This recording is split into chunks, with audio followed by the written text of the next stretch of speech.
Okay, here I am at the Rivian R1T, and I'm at the Horseshoe Casino in Bossier City, Louisiana. Down there's one of the entrances.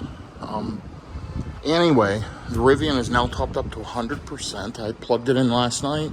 This is they have two Tesla destination chargers. They're 7 kilowatts, but, fast enough to fill this thing up to 100%, no problem. I've got my handy Tesla tap adapter here that I used to go from the Tesla plug into the Rivian J1772. And let's take a look here. I'm gonna plug in my destination. I'm also gonna change the Rivian to conserve mode to get the maximum amount of miles. And you'll notice the miles updating down here. And there we go. At 100% state of charge, it's estimating 347 miles. That's pretty accurate. Real world, I can get over 300 miles. So let's just take a quick look. So I'm 218 miles from my home, and it shows I'll get there at 120. I do not need to charge. So I can skip charging stops and still arrive with 75 miles.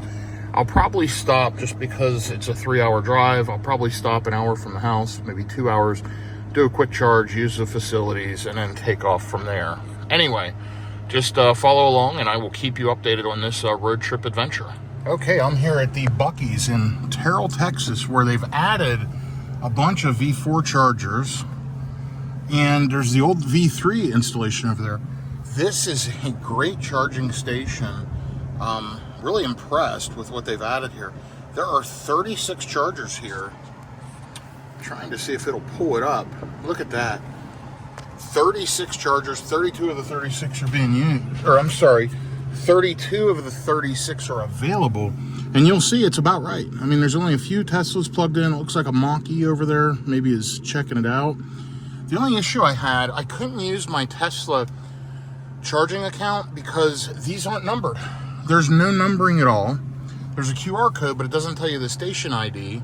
I have no idea what, one I'm plugged into, and therefore I just had to do plug and charge. So I'm paying a more expensive rate, unfortunately. So I've put 37 kilowatt hours in, and I'd be paying, 10 to 20 cents less. So I've spent an extra, say, $1.80 to $3.50. I would have saved some money. It's frustrating, because I hate to waste money when I have a charging account. So guys, I wish Tesla and Rivian would come together and figure out a better way to do that. I wish the plug and charge would just use my discounted rate, but that's unfortunate. I know I can probably figure out the numbering system somehow. Maybe someone would know how you can tell what number these are.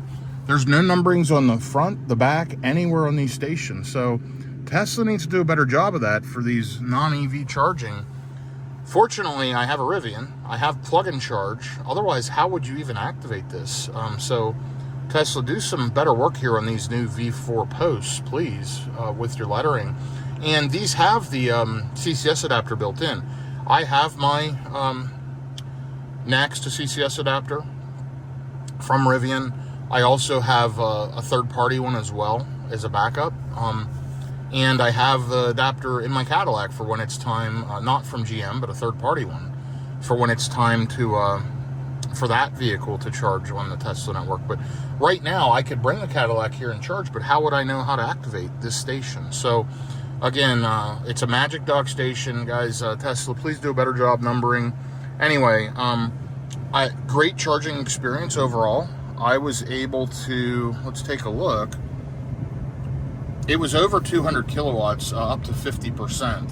It was pulling around 215, 210 consistently, and then it dropped.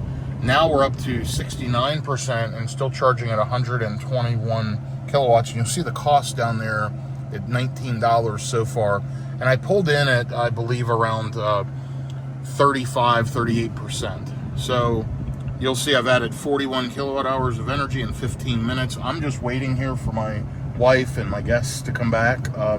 That's why I'm just going to stay plugged in and let it charge. But and they know where the car's at, and I don't want to move it in this massive parking lot here at this giant Buc-ee's. Anyway, I will try to give you an update here at the end of the trip, but this will be my last charging stop. Beyond that, I'll just plug in at home.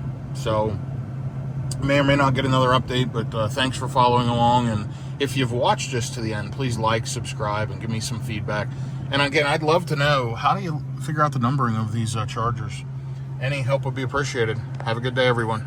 So I'm still sitting here charging, and I went ahead and stopped and tried to activate it through the app, tried to figure out the numbering, can't figure it out, ended up plugging and charging again. So I did think this was 9D, and I stopped charging, went out, activated 9D in the Tesla app, and then plugged back in, and the Tesla app popped up and it canceled that charging session, and it noticed Rivian was plug-in charging on a different stall. So I must have had it numbered wrong,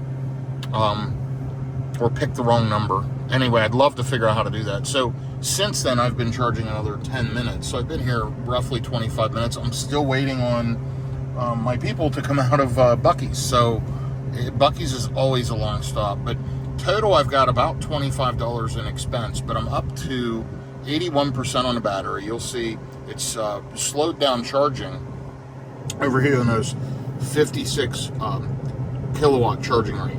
So fairly slow, and I'm at 80%. So if you're road tripping a Rivian, and notice it says slower, close to full charge. If you're road tripping a Rivian, don't sit there beyond roughly 70%. Most of the time, don't sit beyond 60. Just run it down on the battery to get to your charger, maybe around 10% or so, and then charge up to about 60% and take off and go to the next charger. That's just the best strategy.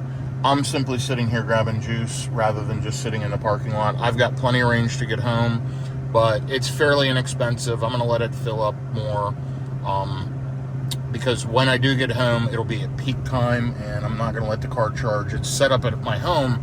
It doesn't charge until after 8 p.m. because the electricity rate is about a quarter as expensive it is during the day. It's like about maybe 8 cents a kilowatt after hours, and during the day it's like 28 cents. So, pretty expensive during the day compared to at night. Now here, I'm probably paying closer to 50 cents. You can probably do the math. I've got $6 so far at 12 kilowatt hours, so it's right around 50 cents. So I'm paying more than I would pay at home. Again, I'm sitting here. I'm going to let it juice up. It doesn't hurt to have some extra electricity. I've still got a good hour plus of driving, probably an hour and a half, hour and 45 minutes. So it's not going to hurt to have extra juice in the car. No big deal, and it's still way less expensive than gas. So I just wish my Tesla charging thing would work, and I want to figure this numbering system out. That's bothering me. Please help if you know the answer. And again, have a good day, everyone. Thanks for following along.